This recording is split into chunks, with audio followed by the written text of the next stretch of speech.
There is so much more in transportation history than people realize, and it impacted life for so many people more than anyone can imagine. We take transportation for granted now, but it is a drastic part of our development. As a culture. Economic growth, yes, and as a culture. Hi, I'm Ayla Sparks, and this is Curator's Choice, a podcast for history nerds and museum lovers. From ancient relics to modern marvels, each episode of this show features a new museum and a curator's choice of some amazing artifacts housed there. These guardians of history will share insights, anecdotes, and the often untold stories that breathe life into the artifacts they protect. Thanks for tuning in to this Mighty Oak Media production, and enjoy the show. Hello, and welcome to another episode of Curator's Choice. Today on the show, we explore Maryland's trolley history at the Boonsboro Trolley Station Museum. Discover the magnetic allure of these transport marvels and how they revolutionized connections between rural communities, even playing a surprising role in funeral processions. With Reuben Moss as our guide, we unravel the intricate tapestry of the trolley's impact on local trade, education, and agricultural economy.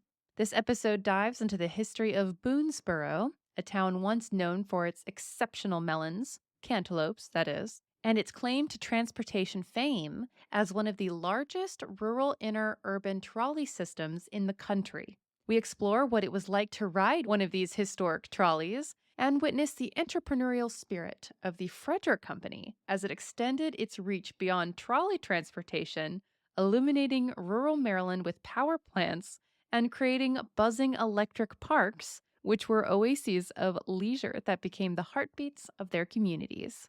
We also discuss the fate of the last 4 remaining trolleys of the line, which might surprise you, and the connection of one trolley-loving DJ to the Beatles. So without further ado, let's dive in to learn about the humble trolley car. So trolleys. I'm not going to lie. Whenever I think of trolley, I immediately just think of San Francisco. No idea that trolleys were even on this side of the country. And wow, they were incredible here. Trolleys were a big deal nationwide, well, worldwide, actually. You do think of San Francisco, and a lot of people think of the cable cars, which are technically not trolleys. You're right, that's exactly what I think of. Now, San Francisco does have trolleys. They're along the wharf, along the water line. But cable cars, which is what most people think of, actually run by a constantly moving metal cable under the street. And they just grab onto it. That's why they all go the same speed. Trolleys get their name from the overhead pole. There's a single pole. The little arm that reaches out. Yeah, with either a wheel or a carbon slider at the end that rubs against a copper wire. And that wire provides electricity. Different trolleys were a little bit different, but on average, 550 to 650 volts of DC power. It's a lot of electricity. Provides the electricity to operate motors in the wheels, and each trolley can be individually controlled. It's basically an extension cord, and the same thing that eventually evolved into larger mainline high-speed electric trains we have today. Some of the same technology. It was developed in Europe early in the railroad era, 1830s. They were already experimenting with electric rail cars. Nothing really happened. There were a couple semi-successful experiments over the years, but it was 1888. A gentleman named Frank Sprague, who had worked for Thomas Edison, got his own ideas, studied other inventors in the world, especially from Europe, who were also experimenting with electricity, came up with his own ideas and designs for electric motors. He set up the first successful electric trolley system in Richmond, Virginia. In the U.S.? In the U.S. In Richmond? In Richmond. Now, there was one in the Baltimore area that was already running, but it was kind of an experimental thing still. And it wasn't self-propelled. It had a little engine that ran on the electricity that pulled a horse wagon. So a lot of towns had horse-drawn wagons that were running on rails, but not self-propelled. So it was sort of an electric horse wagon at the time. So Frank Sprague's designs actually incorporated it all into one vehicle. And not only did it work well, but it also went up hills. And that's how the local system came about. So by the time local people were getting involved, there were hundreds of trolley lines across the country. So people were very familiar with trolleys. People were very familiar with trolleys. The trolley systems were big, were small, and I should point out there are two types of trolley system, and it comes into play with some of the technicalities here. There are streetcar systems, which are usually smaller, lighter, run in the city streets, maybe connect to some suburbs. They were the ones that lasted the longest, honestly. And those are mostly for people. Those are mostly for people.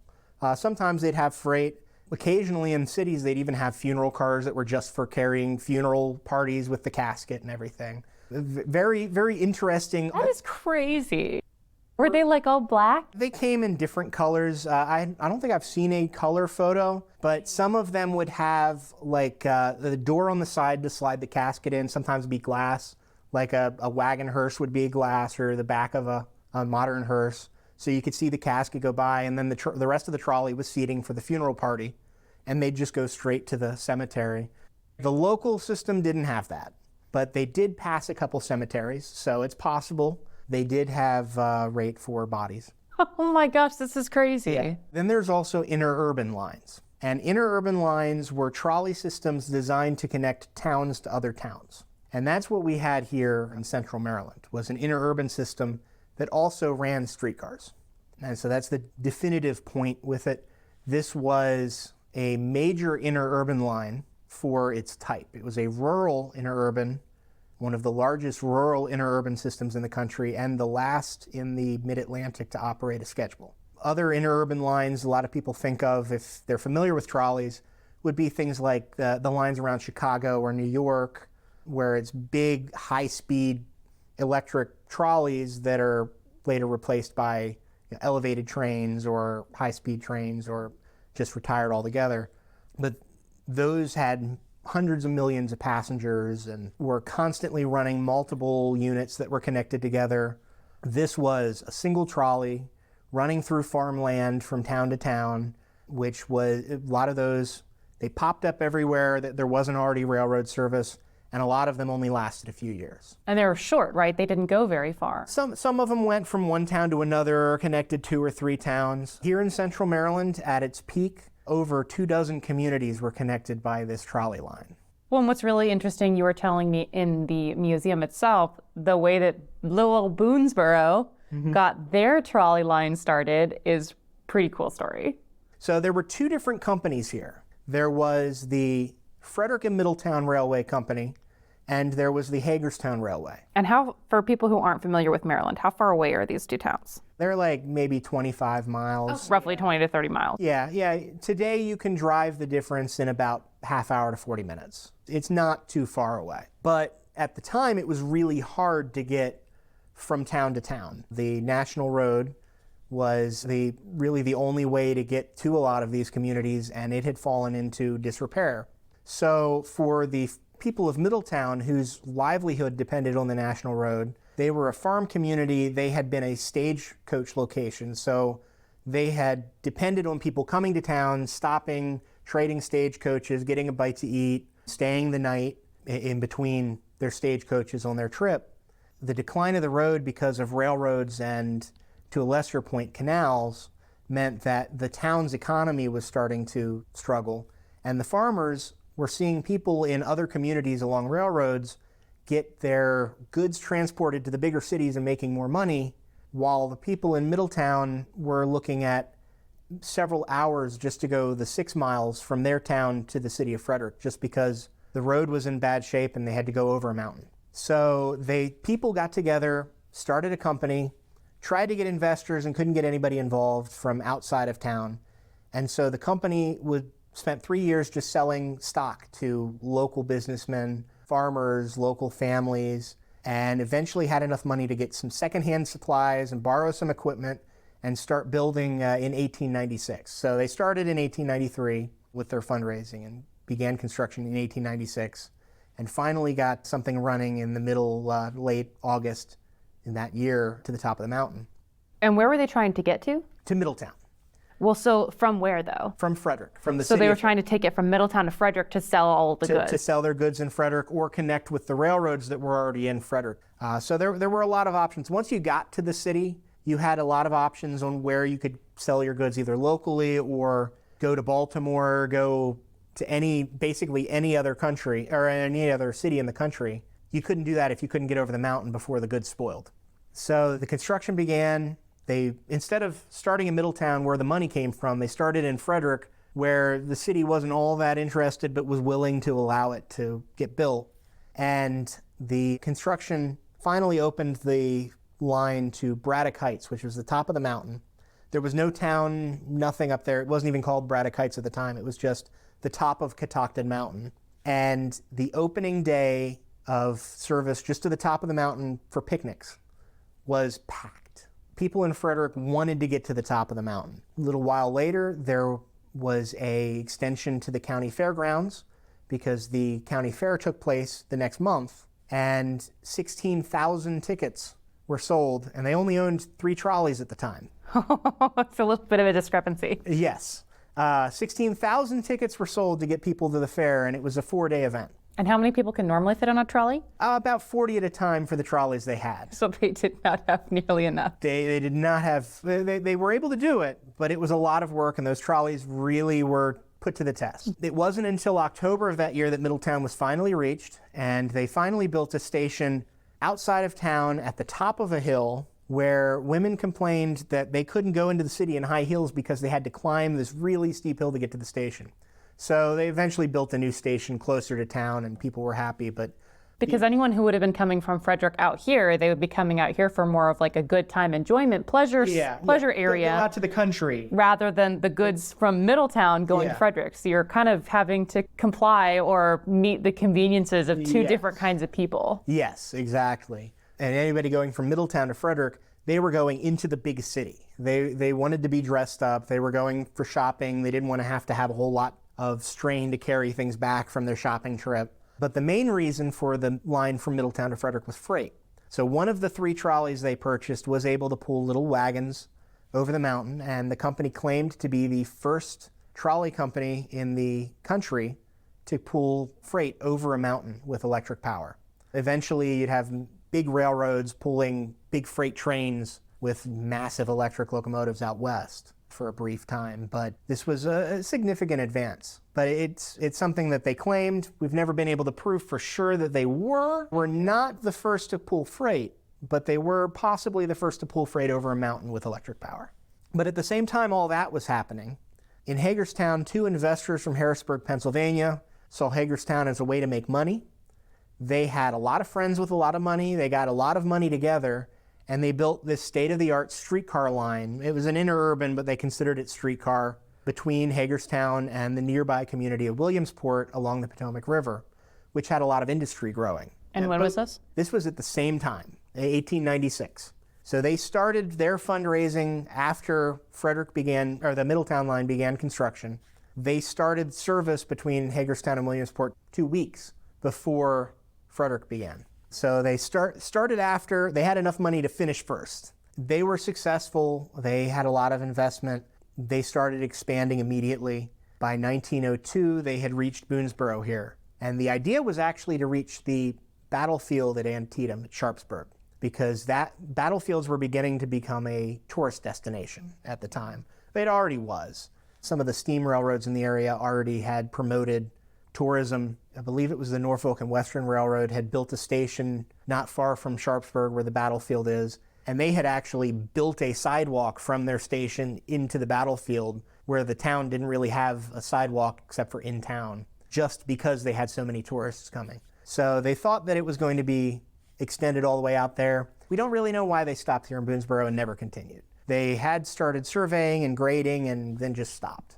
But Boonesboro had farm goods. We had cantaloupes and raspberries and peaches, which were the main exports from town. There were a lot of stores here in Boonesboro, and so a lot of goods would come in by trolley as well. They transported the mail here from Hagerstown, and a lot of people coming into town to go shopping or leaving Boonesboro to go into Hagerstown to go to the theaters or the department stores became a main fares for the trolley. And apparently Boonesboro had some spectacular melons? Yes. I have never seen any photographs showing exactly how big, but the cantaloupes that were grown here were said to be some of the most delicious cantaloupes ever grown and could have been, in some cases, as large as a basketball. I can't substantiate that with any proof. But they were very popular They for were the time. very popular, at least regionally, as one of the best cantaloupes in the country. But you won't see them now. You won't see them now. I have been told by the descendants of some of the farmers that the original strain of seeds was lost years ago. It's a shame. They still grow cantaloupes here, and they are still delicious cantaloupes, but they're not quite the world-class cantaloupes that you hear about from the past. That's fantastic. So you have Hagerstown kind of more for the theater and the entertainment business. You have Boonesboro that is really for trade. Agriculture, trade, still passengers. There were still things to do around here. People were still coming here on their way to Antietam. You just have to take a horse the rest of the way, or a vehicle of some kind. So after the success of both of these two different trolley lines, eventually they merge? Yes. So the Hagerstown Company wanted to expand. They actually wanted to buy the Frederick Company. The Frederick Company wasn't interested in selling, but there was a little town in the middle between Hagerstown and Frederick known as Myersville that had also built their own trolley line to connect to the Middletown line. They sold their track to Hagerstown's company because they wanted a connection to Hagerstown. And so the Hagerstown Company, halfway between Hagerstown and Boonesboro, started building over the mountain to connect to Myersville. And on December 1st, 1904, they were able to take the first Hagerstown trolley all the way to Frederick. And it became the first through service. Took 2 hours, where by horse and wagon, unless you were taking a stagecoach or a very fast horse, you could spend a couple days taking that trip by the road. So massive improvement. It was a massive improvement. It was a little pricey, so you didn't have everybody using it. A lot of people only used it for special occasions. But then you did, over time, have people who became commuters because it was cost effective for them. And one thing I didn't mention at the museum, it also became the way for students to get to schools. There were no school buses at the time, and so the schools would subsidize, or if they weren't subsidizing, the parents could buy cheap tickets. And you'd have one-room schoolhouses in the area for early grades. But if you wanted to let your child go to high school, or if you were going to college, you had to get to the city. And so you could get a student ticket, a student pass, to go into the city to get further education. And so it opened up the opportunity for families that couldn't otherwise get to better schooling because it wasn't mandatory and it wasn't provided, but it was free or cheap if they could get to it. Suddenly you're opening up these other opportunities for poorer families that didn't own their own vehicle to allow education for their children. What would it have been like when you were actually riding one of these trolleys? Was it kind of like, I imagine, a train car today where you kind of purchase your ticket, you sit and ride and enjoy yourself till you get there, you can have snacks? There must not have been a flight attendant walking up and down the trolley line. No flight attendant. No snacks? No snacks. You could bring your own snacks. Okay. The trolleys were very much like a regular train car. They would have a controller on both ends so that the driver would be on one end of the car or the other. They'd come to a dead end. So the seats actually could change direction. They had little handles. So in between trips, the driver would change what direction the seats were facing. Most of the trolleys in the area had either a wood bench or what was called rattan, which is a wicker-like varnish material. It's not wicker, but it resembles wicker. It's varnished. It would be padded seats made of, I think it might be bamboo strips. That was easy to clean, but once it started breaking, it would start catching on your clothes. So they had to keep it well maintained. Usually it would get coated with a lot of lacquer to keep it nice and varnished. In later years, they started replacing it with fake leather material. But you'd have a lot of rocking back and forth. It was kind of loud. You'd have that clickety-clack of regular railroad tracks you'd expect. How fast were they going? They'd go about 20 to 25 miles per hour on level ground, which was actually pretty fast at first, because we're talking turn of the century when cars had a speed limit of 8 miles per hour. I feel like they're riding a roller coaster. Yes, which at the time, steam trains were going a lot faster by then. But for trolley service, that was pretty significant. You're running on electricity, about 600 volts, as I said, and it could take hills, which was why they went with trolleys, because there are 2 mountain ranges between Frederick and Hagerstown. So they could handle the steep climbs, they could handle sharp turns. The sharp turns were the loudest point because you get a very loud squeal of the wheels as you're making those turns, especially in the city. It's like when you're in a parking garage and you're making a slow turn. Yes. Yes, a little bit louder than that, though. It can be almost deafening. There are some places you can go ride trolleys around the country and experience this for yourself. But you'd either get a prepaid ticket at a station. There were stations in some of the major communities. A lot of times you could get a round trip if you were going to go and come back. If you were paying for a trip that involved trading trolleys at a point, you would get a transfer, so you get a little ticket that you could hand over that was good for the next passing trolley. So you couldn't stop and enjoy yourself on a layover and then get on another trolley. You had to get on the next one or else it would be void. But if you didn't have a prepaid ticket, you could wave down a trolley anywhere along the line and they'd stop and let you on. You'd just pay the cash fare for whatever the closest station was. Oh, wow. So this is perfect because if you were to be going to one of these trolley stations, that happens to be what the museum is. Yes. So tell us a little bit about the museum, this trolley stop. So what we have the museum housed in is the last surviving purpose-built trolley station in Washington County. And it almost didn't exist. It almost didn't exist. The town of Boonesboro acquired the property after a hardware store that had been here closed. It was part of a plan to redevelop the park that's just behind the property. And there were a lot of derelict buildings that were unsafe. So they had contracted to bulldoze. There's now a road that wasn't there that goes alongside the station. And the town manager at the time had decided to get in touch with a local historian to look into whether any of the buildings had historical significance. And gets a call from the historian one day saying, yes, one of the buildings is actually the last trolley station in the county. So knowing that the bulldozer had just been unloaded, the town manager ran down the street and jumped in front of the bulldozer when it was 5 to 10 feet away from the building with his hands up, waving for them to stop. Otherwise, if he had been another minute, the station probably would have just been knocked down and been beyond saving. And it sounds like a dramatization, but you actually have people who are a part of the museum now who remember seeing him running run down the the street. Yes. Yes, so I have been guaranteed that's exactly how it happened, even though it sounds like something out of a movie or a TV show. That's fantastic. Yeah. So the museum, well, the trolley station is saved. It is saved, and it was restored. There was a architectural class in Baltimore that came out, did a study on both buildings, actually, the trolley station and the main hardware store building, which will be the National Road Museum right next door. They gave recommendations for architectural details, suggested where an original wall that had been removed should go back in place and what it should be built out of, and just a study on the property itself. And those recommendations were used between 2005 and 2009 when the station was restored. And so now whenever you come in, the first thing that you encounter is the waiting room that is quite small, I would say. So cozy, I guess would be a preferential term. Well, it is very small. It would have had benches. It would have had a ticket desk. We've represented as best as we can right now what it would have looked like inside. We have a stove. It's a little bit larger than the stove that would have been in there. It was probably a potbelly stove originally, but we have a relatively locally cast stove in there to represent the only heat the building would have had at the time. But it was an improvement over what people had. We believe the building was built around 1910.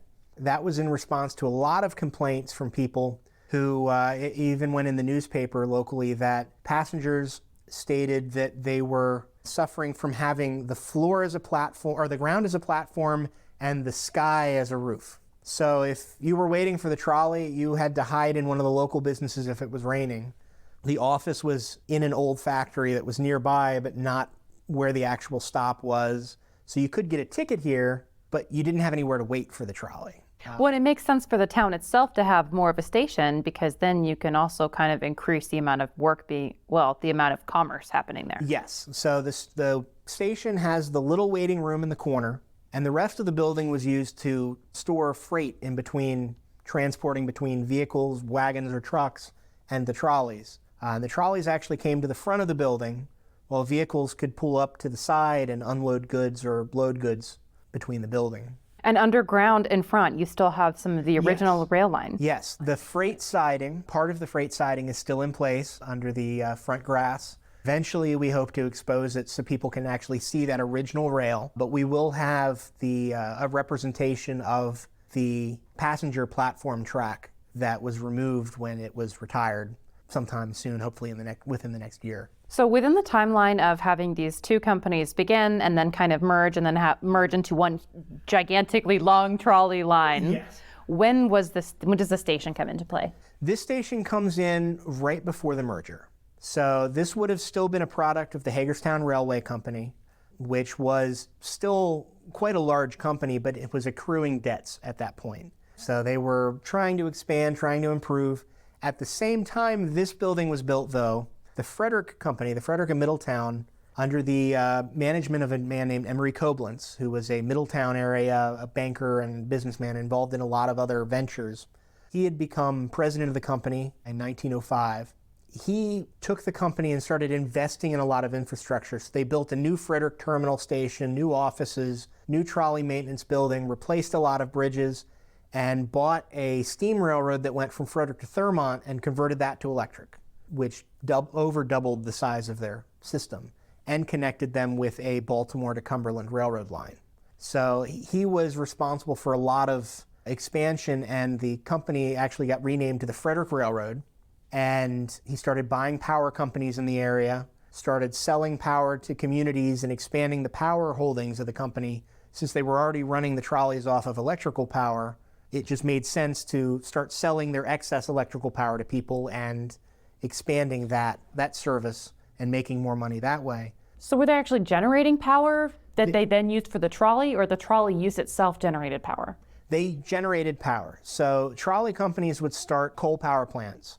The Hagerstown Company built their first one in Williamsport. 2 years later, they had to build a bigger one outside of Hagerstown.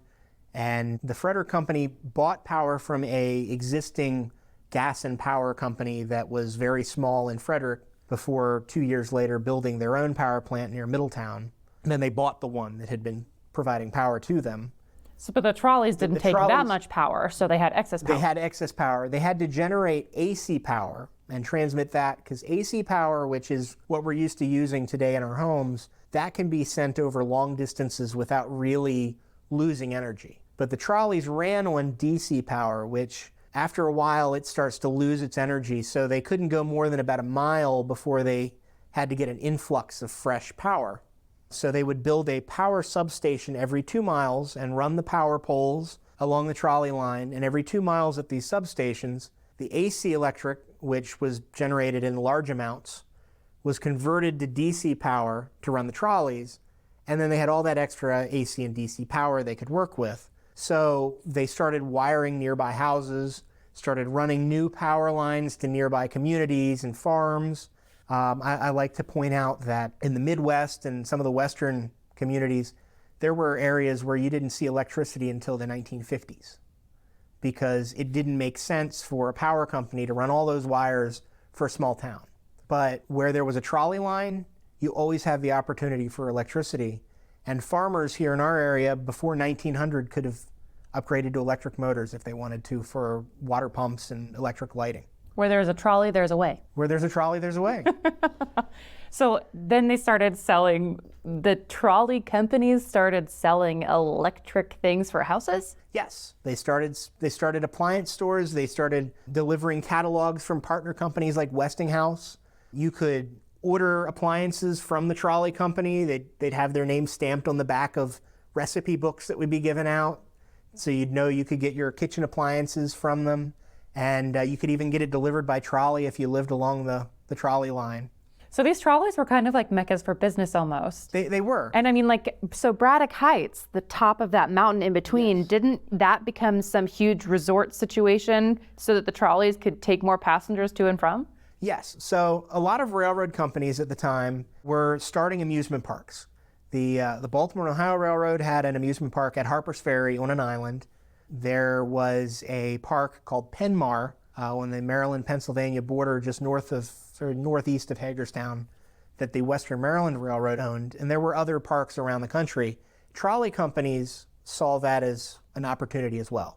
So you had all these parks pop up called electric parks or trolley parks. There were several in the area. There's actually some in DC area. Glen Echo Park is probably the most famous. That was a trolley park. It was served by the trolleys. Passengers would ride the trolley to get to the park and go home. So Braddock Heights was one of those. There was nothing but farmland on the top of the mountain. When they first started talking about the trolley line in 1893, they built a 3-story observation tower so you could go up to the top of the mountain on the road, look down and see the city of Frederick, look the other direction, see Middletown. So around that observation tower on this farmland, the company executives got together, bought the top of the mountain, parceled it out into lots, renamed the top of the mountain Braddock Heights after General Braddock, who had passed through one of his failed expedition to Fort Duquesne, along with George Washington. They started this resort community, which had buildings built to resemble beach homes, where you could go to the boardwalk and rent a room in a beach house overlooking the ocean, except you were on the top of a mountain. Similar breeze, nice and cool on a summer day. And they started an amusement park right on the edge of town, on the highest point of the mountain around the observation tower, with a skating rink, a carousel. There was a miniature train ride, a theater, a dance hall, a giant slide, just so many attractions. At one point, there was a playground that included one of the retired trolleys. So all of these things, and it lasted for a long time. The company eventually sold it either in the late 40s, early 50s into private ownership, and it lasted, I believe, into the 60s before it finally started to decline and went out of business. So what happened? I mean, it sounds like trolleys were really big business and they were fantastic, but they're not so much anymore. There's nothing left but, what, 4 trolley cars? There are 4 surviving trolleys. A bunch of the original buildings, especially in Frederick County, still stand. But roads, the same thing that trolleys took over because of the poor quality of roads. Once roads were improved, the automobile became more available. The Model T became more affordable. Thanks, Henry Ford. Trolley killer. Once the roads were more passable and were more comfortable, people started getting their own automobiles and didn't need the trolleys. Trucks started being able to transport goods directly from the farm to the city rather than needing to carry them by wagon from the farm to the trolley and then load it up. And so it became more of a, we can go wherever we want, when we want, because we have our own vehicle type situation. On our own timeline. On our own timeline, which that's still why mass transit doesn't thrive in the United States like it does in Europe, because we don't have as close communities and people can do what they want when they want. So you have a lot of advertising start appearing, and in some of the big cities you had the actual automobile manufacturers start buying up trolley lines and replacing them with buses, for their own interests. Locally, it was literally just because of the fact that the roads were better. And so people didn't see this big electric train that was loud and slower and made a lot of noise and rocked you back and forth. It became an eyesore for a lot of people. And so by the time they were starting to close the trolley lines, you'd see newspaper articles with pictures of a trolley surrounded by traffic saying, soon this eyesore will be gone, and people will have the freedom to use the better mode of transport, internal combustion. And it's kind of an irony now that we're looking at more environmentally friendly electric vehicles when people really thought that the automobile, the internal combustion gas engine, was replacing the outmoded, useless electric power. So we've come full circle and realized we were a little bit wrong there. Maybe so, maybe a little bit. A little bit. So then they kind of started to decommission these trolleys, and then eventually it ended in the local area. When was that? So the main line actually closed during one of the realignments of Route 40. So the alternate 40, which is what we have in the area, is the original Route 40.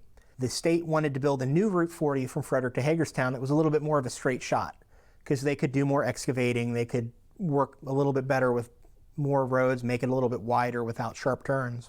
And the route they chose happened to cross the trolley line at 7 places, 5 of them being on the slope of the mountain.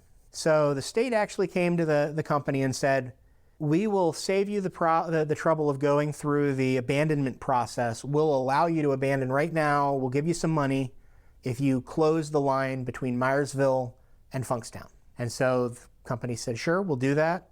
And so October of 1938 was the last trip from Frederick to Hagerstown with Trolley 172. That same day, the last trip from Boonesboro to Hagerstown took place with trolley number 151. And after that, the tracks were torn up, the new highway was built. That was the story of the main line. And we suddenly were back to two different sections, the original two sections of the line, but this time run by the same company. Hagerstown kept their service until after World War II. 1947, August 4th was the last trip from Hagerstown to Williamsport. A lot of fanfare, locals, a lot of the retired trolley drivers got together and were posed in front of the trolley with their picture taken. Trolley 172 was painted up as the last trolley in Washington County, and the last three trolleys in the Hagerstown area went together, went down to Funkstown. Everybody got off the trolley, got on one of the buses that was replacing the trolley, and rode back to Hagerstown. Two of the trolleys were sold to be used as cabins, and 172 was taken, as the newest trolley they had, was taken over the mountain back to Frederick by truck so that they could replace two trolleys that had been in a crash in Frederick. So Middletown came a month later. Trolley 172 again became the last trolley from Middletown to Frederick. Had tried to get the paint off, but you could see those photos from the last month of service in Middletown. It's got these scratched out words, last trolley in Washington County. So the irony is it was the last trolley in Middletown and Washington County with that same paint. And that was the last official trip. A day later, I recently learned apparently a group of local rail fans and employees convinced the company to let them take one last trip to Middletown and back just with them. And for the fun of it, they took the sign on the front, because the trolleys had signs on the ends showing what route it was on, what town it was going to. They took the sign and stuck the funeral sign. So the last trip between Frederick and Middletown on the original line was the funeral trip of the trolley. But that was the last day of September in 1947 was the last official trip to Middletown. Trolleys between Frederick and Thurmont, which had been that steam railroad that they bought, because of the freight connection with the Western Maryland Railway there, and the fact that people could ride the trolleys to Thurmont and then get on a Western Maryland train and go to Penmar Park from there, that remained in service for several years. In early 1954, the company went to the state, asked if they could retire the Thurmont line passenger service and replace it with buses. And it only took a couple weeks before they were allowed to. And so February 4th, 1954, it was a little bit of a drizzly, rainy February day. People got together, watched car 172 and its sister 171 leave Frederick, went on a round trip up to Thurmont. They stopped. A number of local radio stations were there, and there were speeches at the Western Maryland train station in front of the trolleys. And they went back, and people were along the trolley track to see the last trolleys go. Hood College, which had actually been built around the trolley line on the edge of Frederick, had been a major customer of the trolley line. They actually had their own stop for the girls who went to the then girls' school. A group of girls gathered and sang songs, farewell to the trolley, and gave flowers to the company president before they continued. And then there was a banquet after they returned. Then again, a group of employees got permission to do one last trip for themselves who weren't allowed on that last trip. But by noon, February 20th, 1954, there was no more passenger service on the Hagerstown and Frederick system, which I've mentioned interurban lines earlier. It was the last interurban line. Some say east of Chicago. I like to at least say mid-Atlantic. The last interurban trolley system to keep a schedule in the United States in this area. There were some city systems that remained in service into the 60s. Baltimore, Philadelphia, D.C. And a few of them have actually come back since then in smaller capacity. So the last four remaining, you said two of them had gone into being cabins? Yeah, they all had after trolley life. So all of the trolleys, most of them were made primarily out of wood. It didn't make sense to burn them like they did out in California with the piles of trolleys you'll find photos of, where they would just stack them and catch them on fire and then scrap the metal. There wasn't enough metal for it. I'm glad they didn't do that. Yeah. So a lot of them were sold, became some of the earliest mobile homes, because you could buy the trolley for really cheap. It came without the wheels. Sometimes they'd take the electric equipment out so that they could use them for parts, because they kept running freight for a few years after that. But you'd have, a pre-made structure with windows, set it down on a foundation, put your furniture in, you got a cheap home. The one, number 5, which was built in 1920 out of scrap parts, was called a express motor. It was basically a freight unit that was a self-propelled railroad boxcar. So you could load it with goods, and it had controls in both ends to run itself, and it could pull up to 8 freight cars. That became a garden shed, and then ended up going to a museum in the 1960s in Pennsylvania, and they gave it to the Hagerstown and Frederick Railway Historical Society in the early 2000s. We had just started our organization at that point, so we couldn't afford to keep it. So we donated it to the town of Thurmont, and they have taken great care of it. It's got its own little park, and they've been working on making a segment of the trolley line through their town into a trail right alongside it. Car 150, that was bought secondhand. It was a cabin near Frederick. It might have been part of a restaurant. There were 4 trolleys similar of an identical design that came secondhand at the same time. We know at least 3 of them were used as a restaurant in Frederick for a while. Not sure if this was one of them and got moved to be a cabin or just went straight to being a cabin. It was saved in the early 1990s by a gentleman named Don Easterday, who moved it, took the cabin down that had been built around it, moved it to Myersville, and for 1994 until 2012, on his property, hosted the annual Myersville Trolley Festival, which got a lot more people interested in the trolley history and helped the trolley survive. He kept doing work on it. When he passed away in 2016, unfortunately, his family sold the trolley to the town, who worked with the county to put it inside of the town's new library. So you can now go and sit inside of an original Hagerstown and Frederick trolley and read a book. The other 2, there is car 168, which was the first steel-sided trolley they ever bought. It was also the first of the signature design. Basically, if anybody sees pictures of a Hagerstown and Frederick, usually they're going to think of this one style of trolley that was really kind of unique to the line. Only a couple other trolley companies in the whole country used them. So it's the original. It is at the Hagerstown Roundhouse Museum. Oh, yep. And then the last trolley, 171, which was one of those last 2 to travel in Frederick, that one was saved as a cabin. It is still a cabin. And I'm not going to say where, because I respect the owner's privacy. And for a while it was thought that might have been 172, the last trolley. But the design, the number of windows, and the actual fact you could still see some of the number matches 171. So if someone were to want to become a trolley conductor back in the day, how would they go about learning that? Would you have needed a book like this?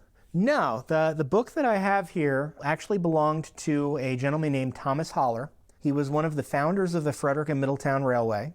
And this book was part of his private library. It's got his stamp in it. It came to us just a couple years ago from the collection of a gentleman named Carroll James, who I'll give a little more detail on him in a moment. But the book was, it's a manual from 1893 on the technical aspects of starting a trolley line. Oh, wow. So this little book is a reference guide that would have been used while they were building the Frederick trolley system. So it's really the manual he at least would have used. I'm sure some of the other gentlemen may have had copies of the same book. And Thomas Holler, his name pops up from time to time. He was one of the founders. He was involved into the 1920s, so at least 30 years, and spent a lot of that time as the company treasurer, I believe. And so it's fascinating to have this book that shows how to start a trolley line that belonged to one of the guys that started the trolley line. And hopefully we'll be able to get it scanned here soon so that you can actually read through it. It's a little bit delicate now. I can imagine. How old is it? When was it? 1893, which was when they started fundraising.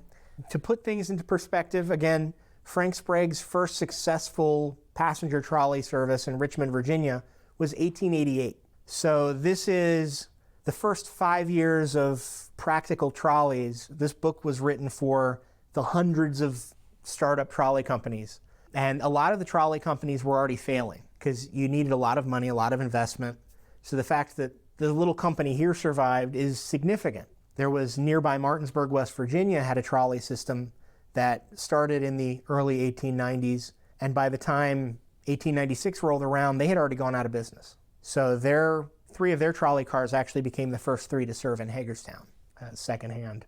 So hopefully this piece will, relatively, as soon as funding will allow, be able to be part of your archive that people can access. Yes. But we also do have another artifact that you can see if you do come to the museum. Yes. So we have, I like to refer to it as the big piece, in reference to the big piece of the Titanic that was brought up that people think about if you think of Titanic exhibits. The gentleman named Carroll James, we also got the book from his collection, was a radio DJ. He was born in Frederick, grew up in Hagerstown right along the trolley line. His father worked for the trolley company that had become the power company by then, Potomac Edison. And he was just fascinated by the trolleys. But he grew up and got interested in radio a little bit more. So instead of following his father's footsteps, he started working for the local radio station. He was able to provide a broadcast for the Hagerstown radio station WJEJ from aboard the last trolley between Frederick and Thurmont, which is one of the QR codes in our museum exhibit. You can actually listen to that full 18-minute broadcast that he put out the next day. But he kept his love of trolleys. And as he grew more famous, 10 years after the broadcast from the last trolley, he had gotten a job as a DJ in Washington, D.C., where he, through a connection with a flight attendant, managed to get a hold of an English copy of a record from a band that nobody had heard of or was starting to hear of, known as the Beatles, and played one of their songs on his radio broadcast a little bit before the Ed Sullivan Show release. So originally the Beatles studio was very angry with him. People weren't supposed to hear the Beatles yet. Supposed to be this big Ed Sullivan release. And suddenly the DC area had heard them. And so he was going to get in trouble for it. And then they realized his broadcast had actually made the Beatles suddenly popular, and it helped grow the local interest. So instead of getting in trouble, when the Fab Four came and started their American tour after the Sullivan Show, he got to be the first radio DJ to interview them live on the air in the United States right before their concert in DC. But all this time he was collecting trolley things still. So he was still interested in the Hagerstown and Frederick. Living in Silver Springs, he was also interested in the DC and the Baltimore trolleys. Got this collection together. And in his later years, after he retired, he started putting together local broadcast documentaries. He had a slideshow that you could buy a copy of his slideshow and have it shipped to you anywhere in the country, and you could show it to your railroad club with his narration. Eventually, he turned that into a documentary in 1994, made it commercially available, and unfortunately passed away 3 years later. But it's the only documentary about the trolley system, and it introduced a whole new generation to the history of the trolley in conjunction with the Trolley Festival that started that same year. So he and Donald Easterday, I feel, are significantly responsible for the reason so many people still know about the trolley line. So after he passed away, not much was known about what happened to his collection. And so a couple years ago, found an item on eBay that just looked a little interesting, contacted the seller, found out that it was from his collection. And his widow, who had remarried since, wasn't sure what to do with other items. And so we ended up buying that item, or one of our supporters bought the item and donated it to us. And a lot of the other things from his collection, she donated to us directly. And they make up a number of the items in the museum now, as well as quite a number of items in the archives, including the book. And among them were some items from Trolley 172, which he even says in the documentary that was his favorite trolley. We have an original bell and an original whistle on display, but the big piece is the largest surviving piece, and that is one of the original doors. We have it displayed so that we can demonstrate its accordion-like opening and closing function. I love the fact that we have it and the book because they're kind of bookend pieces. The book talks about the start of the trolley line, but the door is the end. This was the door that so many passengers climbed aboard the trolley and then climbed off through on the last trip. It was the last trolley that they bought new. It was the most powerful trolley they had ever operated. And it just was something people use day in and day out. It's got a brass handle that was used as kind of the stair rail. And you can see just how polished it is. We haven't polished it. That's from all the people using it year after year to climb up the steps onto the trolley. And you can see that. We can demonstrate it, let kids pull on the handle to see how it latches.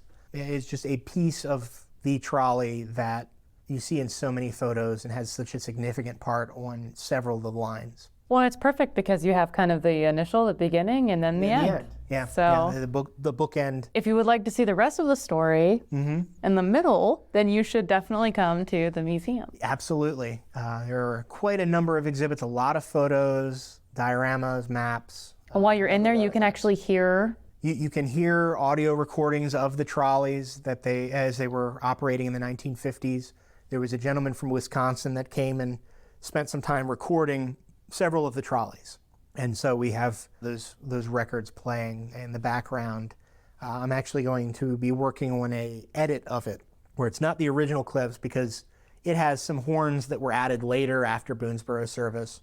So you'll have the original recordings, but it will be put together in such a way that it's as if you're listening to the trolleys as they're coming and going outside. So for now, we're just playing the records as is. Eventually, that will change a little bit. Very but cool. It'll still be the original sounds. Well, it's very exciting. You guys have a lot of good things. And if you come visit this one in the very, very near future, right next door is going to be the National Road Museum. So, which I'm involved with that as well. So it's exciting. The two stories really mesh together. And it's exciting to have two museums that have such an interesting and important impact on transportation, both locally and telling the story of similar companies and roads and railroads throughout the country, all as kind of a cross-section here in the middle of Maryland. Middle of Boonesboro. Middle of Boonesboro. Well, thank you so much for sharing with us all the information about trolleys. Who knew? I didn't. Yeah, there is so much more in transportation history than people realize, and it impacted life for so many people more than anyone can imagine. We take transportation for granted now, but it is a drastic part of our development. As a culture. Economic growth. Yes, and as a culture. Yeah. Well, thank you so much. Thank you. Thank you so much for tuning in and supporting Curator's Choice, a Mighty Oak Media production. If you enjoyed the show, please consider subscribing and rating the show on Apple Podcasts, Spotify, YouTube, or wherever you get your podcasts. If you love a museum and would like to hear it featured in an episode, shoot me a message at curatorschoicepodcast@gmail.com. I'll do my best to reach out and see if I can get them to be on the show. You can also view articles, artifacts, and more by following us on Facebook and Instagram. Thanks for listening to Curator's Choice, a podcast for history nerds and museum lovers.